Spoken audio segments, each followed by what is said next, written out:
What could be prettier than a drive through the Ontario countryside? The fields ripening, flowers blooming beside the road, the scent of fresh-cut hay in the air. But deep down in this pastoral paradise, there is trouble buzzing around. In fact, all over North America, bees aren't buzzing like they should. Pesticides, climate change, disease, and other factors are the culprits for bees dying in alarming numbers. Fortunately, there are dedicated beekeepers who are working to keep their hives healthy.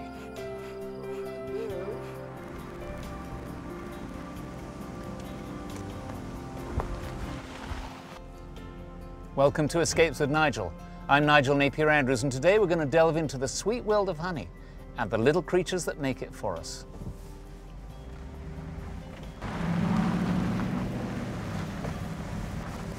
I'm out in the countryside to meet beekeeper Adam Ritchie. Good morning, Adam. How are you? Oh, good morning, Nigel. It's nice to see you again. It's nice to see you too. And so here we are at your hives, and what a great location you've got here. Yeah, it's a great meadow, and there's beautiful basswood trees, and yeah, no, it's really a great spot for. Does that flavor the honey? Yes, yeah, basswood gives it a minty flavor.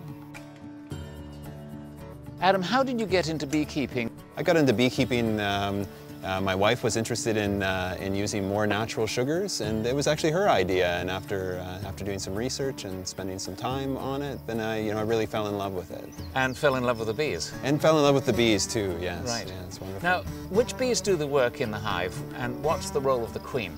Yeah, so the workers they do all the worker bees do all the work, and they take on different roles, nursing, foraging, and the queen she is basically just lays the eggs. She lays all the eggs to produce all of the bees, and she also releases a pheromone that keeps the hive together, so everybody smells the same. And the drones, the guys, us, what do they do? Their sole purpose is to mate with other queens. They fly out to drone areas where queens fly to be mated and fly back, and then they just eat honey. That's all they do. That's all they do? Are they just lazy? Yeah. Unfortunately, in the fall, though, if you're a drone, the workers, they kick all the drones out because they're surplus to requirements for the winter. And so, things are good in the summer as a drone, but come winter, you're out in the cold. I have no sense. I mean, I can see all the bees clustering around the bottom of the hive, but I have no sense of how many bees might actually be in a hive. Yeah, so this time of year in a production colony, like as most of these colonies are, you would have 60 to 70,000 bees in a hive. 70,000? Yeah, maybe as many as 100,000. Good Lord. The boxes seem to all be stacked up. Can you explain this arrangement? So the larger boxes are what we call the brood boxes. That's where they raise the young bees. And in the smaller boxes on the top, that's where they store the honey. There'll be 30 to 40 pounds of honey in each box. Well, enough talk. Let's go and have a look at the bees and see how all this works. Okay, let's get suited up. Okay, so what have you got for me here today? Got a protective bee jacket. Oh, good. Yeah.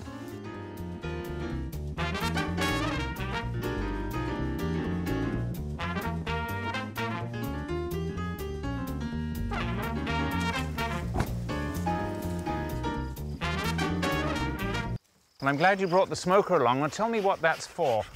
So the smoke calms the bees. Beekeepers have been using smoke since the Egyptians to calm the bees. It interrupts their pheromone communication, so that they don't have an alarm reaction when we go into the hive. Right. So they just get a little bit high on this smoke? Well, they go. What they do is it gets them to eat honey. So they go and they gorge themselves on honey. Okay. And here we are inside the hive. Oh, it's glued down. Is that the bee? Have the bees glued it down with something natural? Yeah, so the bees, they collect tree resins, and it's called propolis. And so they use that to stick things together and also to protect themselves. The propolis has natural antibiotic and antiviral properties. So each one of these little layers is a layer of honey? Yeah, so they're going to put honey in this box. They're not working it too much now. Right. but that's what they'll do whenever there's a surplus. They'll draw out the wax.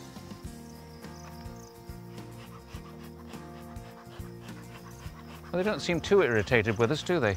No. I guess the smoke is working.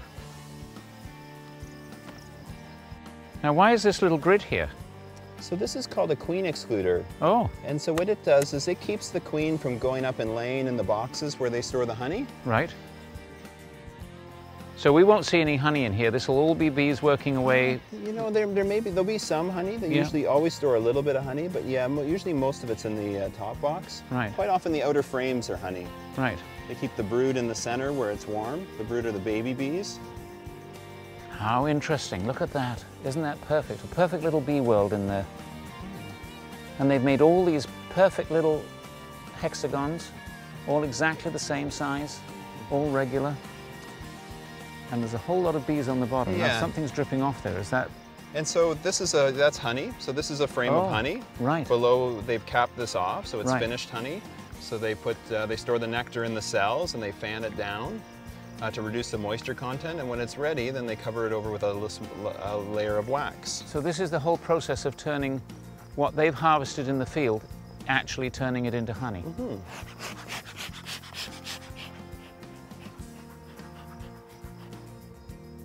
So here's a frame of brood. Okay. And I'd like you to hold that just so you can see what the weight of it is. Oh, that is quite a weight. Yeah, so it's a emerging brood, so there's little baby bees on it that are the baby bees on your side? I think they're on your side as well. Okay. Yeah, they're on both sides. Oh, I see some coming out. Yeah, Yes. so they chew their way out of the capping when they're done. They pupate sort of like a butterfly. Mm-hmm. Yeah, inside the cell. Okay. Well, let's And I'll just give you a frame of honey to lift, just as give you a comparison.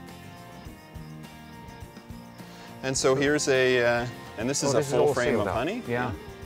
Yeah, so it's quite a bit heavier. Right. And yeah, you can see where they've capped over all the honey after they've stored it and finished it. Okay. Thank you so much, Adam, for showing us the world of bees today.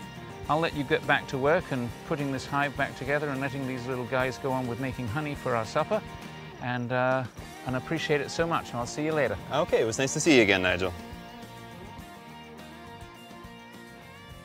It's hard to go out randomly into the countryside and visit a hive, and I don't recommend it unless you're with the beekeeper. But we're going to visit one who's built a honey house and a special place where visitors can see how it all works. He's fourth-generation beekeeper Peter Dickey. Hello, Peter. How are you? Hey, great, Nigel. Yourself?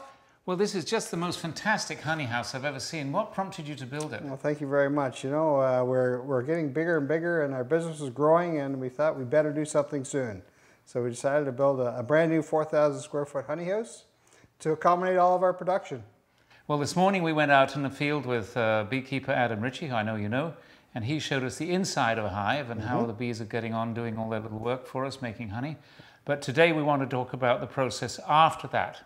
So we've left the hives in the field and we've come here, but I have one question I want to ask you first is, how do you get the bees off the hive? I mean, you don't want to bring the bees here, obviously, you don't want to kill the bees or hurt them. You want the bees to go back to making more honey for you. Yeah, there's really two methods that we use. It's called a bee escape. So we'll take the supers off, which we have here, put a bee escape on, and then put the supers back on. They'll all be out in 24 hours. Or we'll go in the same day and we'll blow them out with a leaf blower. Gently blow them out onto a sheet. Gently. And come back the next day, and there won't be a bee left. They'll Right. all be back in their house. And these layers, these boxes in layers, these are what you call the supers, are they? These, anything that goes above the brood chamber is called a super. Okay, because it's superimposed on the brood chamber. Yes. Good. There's old-fashioned and new-fashioned ways to do this, but I know your family's been in this a long time. How did you used to get the honey out of the honeycomb, Well, I out of guess the frames? originally it was pretty well uncapped with an uncapping knife. It's run down the comb like this to shear off the capping. Because they need to cap it to keep the honey in, or it'll run all over the place. Yes. So there's uncapping knives, Right.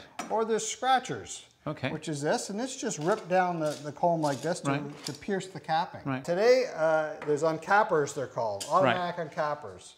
So this is a hive tool, which you probably saw this morning. Yes, I did. Adam had one of those. It hasn't changed in 100 years. No. But it's used every day. So this machine's an uncapper. Okay. So we'll take these frames, Right. and we'll insert them into this little chain conveyor, Right. and we'll turn it on. This removes the capping for us. Right. So Is it noisy? A little bit noisy. So we won't chat while it's doing its work. We'll do quickly do it on capping, Right. and then we'll chat after. And then just to sort of understand how this works, once it's uncapped, all the honey normally would drain into the bottom here. Yes. And then you'll transfer it somewhere else. All the honey that comes out of the cells Yes. will drain into the bottom, Right. and we'll just pail it off and put Right. it into the barrels. Fabulous. Well, let's start crank up We're this gonna- puppy and we're see gonna what happens. Try this, see if this works.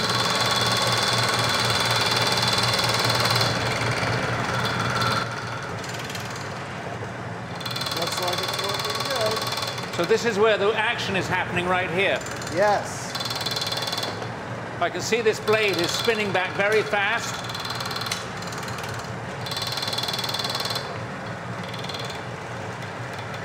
And then all the honey is dripping down into the bottom. So after we take the cappings off, these Right. frames are put into this extractor. And this holds about 25 frames.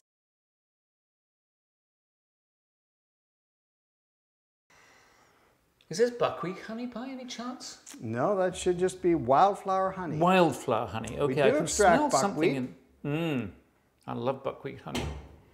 So now we have that securely in there. So close the the lid. lid. It keeps the honey from flying around. We're Right. going to press this switch Okay. and gently turn it on. We start at a low circulation Right. to spin some of the honey out. Right. And then as it comes out, we turn it up faster and faster. Right. So let's turn this off now, Nigel. Everything's got extracted. So let's go to the hot room to see what happens next. Fantastic. Well, all the wax and foam will come to the top after the extraction process. So what we need to do, we just need to skim this off. So we'll move all that foam over to a side of the barrel. Right. And then we'll just pick it off with this ladle. Okay. And we'll just put it in this pan. And that gets put into buckets, and it's all taken back to the bee yard, and the bees will eat it and clean it up for us. So nothing is wasted. Nothing at all is wasted. Look at that honey. And that's quite warm, isn't it? It's a little bit warm, yep. Right. It's pure unpasteurized honey. And that's ready for packaging. Ready to go into the stainless steel tanks in the other room? Fantastic. Well, let's go and have a look at that. Sounds great. Ooh, here it comes. So this is the honey that we followed all through the process, and it now comes out and goes right into the jar. This is the honey the bees have collected all summer. It's been extracted. It's been put into barrels. It's been warmed up again and put into our bottling tanks now. Now these jars will be filled, and they'll go out to the people to buy our beautiful local unpasteurized honey. Wonderful. And Peter, we haven't really talked about the health benefits of honey. I mean, obviously it's a lovely sweet thing to put on your toast, but what are the real health benefits of honey? The health benefits are for eating local unpasteurized honey. It has all the pollens in there from the area. It's full of vitamins. Is that You good? got one done. Well, let's put a lid on it. Is that okay? Did I get to the right level? That is a perfect level. Okay, so how many more of these have we got to do this afternoon? Well, today if you could just concentrate on these jars, but then there's going to be probably, I'm going to leave you to it, and there's going to be, if you could do a couple hundred cases, that'd be great. 100 cases? Thanks, Nigel. Okay.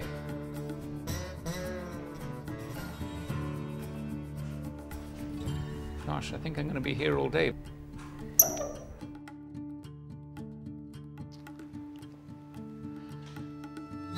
Well, I finished my 100, Peter, but the most important thing is I got to take off the silly hat. Well, Nigel, thank you very much for your help. Okay, you're most welcome. I guess that... Oh, you got a saved little a spot waiting spot for me for you. right there. Dicky Bee Honey Wildflower. Now, I notice on the wall up here, you've won perhaps the premier award of the year at the Royal Canadian Winter Fair. Yeah, last year we did very well. In 2013, we actually took the top 3 prizes. So you're the queen bee. I am for that year. No one can top me. Fantastic. Thank you. What have we got over here? Over here, a lot of artifacts that I use for my teaching. We do tours, we do school tours, and plus the public can come in and book a tour and learn about beekeeping and the natural way to do it. Fantastic. Well, thank you so much for showing us around today, Peter. It's Thanks, been a Nigel. honey of a day. Great. Bye-bye. Bye.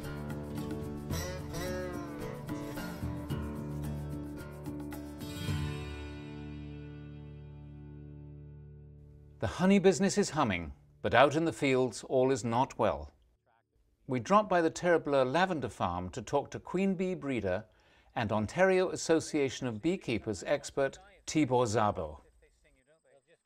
We've been hearing an awful lot in the news recently about the effect that neonicotinoids and and poisons are having on the hives. What exactly is that effect, and how do you quantify it? They make the whole plant poisonous. If the plant is a nectar or pollen producer, then obviously it's attracting pollinators. Pollinators pick up the poison when they pick up their resources in the nectar and pollen. And the colony itself becomes poisoned as some of the foragers bring in loads of pollen and store the poison in the hive. Then it affects the heart of the colony where the reproduction is happening, and the nurse bees, which are consuming the stored pollen to feed the young, they all become brain damaged, and it just causes a collapse of the colony. You can see that brood pattern is very spotty. There's a lot of holes in it. Those are larvae that didn't make it to the or pupa that didn't make it to the pupa at the end of the pupa stage. And if I look closely, they're uncapping some of it as it dies from the poisoning. But a healthy colony will have a solid brood pattern. They'll be solid. That's one of the things beekeepers look for. This brood pattern is a very good indication of the health of a colony. Honeybees are environmental indicators. They're indicators of a broader, what's happening in the environment on a broader scale. They're bringing in information from a 5-kilometer radius of their bee colony. And that information right now is telling us that the environment is poisoned because they're bringing in poison from the environment and dying from it. People need to recognize that this stuff has widespread damaging effects, and we need to try to use integrated pest management to avoid using any type of chemicals like this if at all possible. And if it's not possible, then areas that are using these chemicals should be identified so beekeepers can make some adjustments, because it is possible. If it's not used everywhere, then at least we have safe areas for bees.